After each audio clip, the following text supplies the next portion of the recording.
It was Christmas morning, 1961. I recall the empty pen where my rabbit bed belonged. And my mother told me, don't go in the shed, and if I'd just behave, then I'd get something yummy later on. She also didn't know where Flappie was, and said she'd ask my dad, who was busy in the shed. So I searched for Flappie for an hour or so, all around the lawn and garden, and underneath my bed.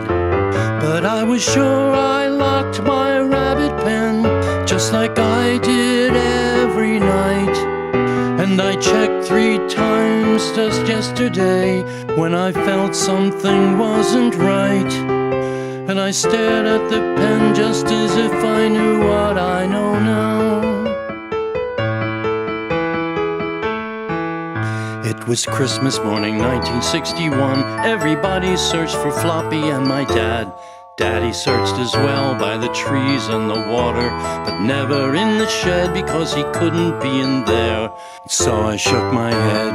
We searched together, then we took a break for coffee. Everybody drinking coffee, but I didn't have a drop. I thought of Flappie and how cold it was at Christmas, and then I started crying and I couldn't make it stop. 'Cause I was sure I locked my rabbit pen, just like I did every night. And I checked 3 times just yesterday, because something didn't seem right. And I stared at the pen as if I knew what I know now.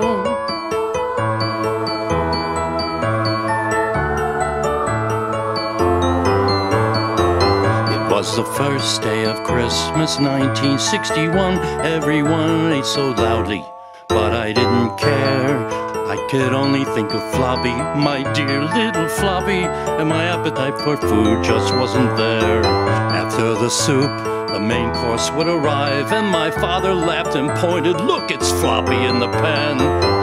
I still see the silver bowl and him lying in 3 pieces, and I realize my dad is such an evil man.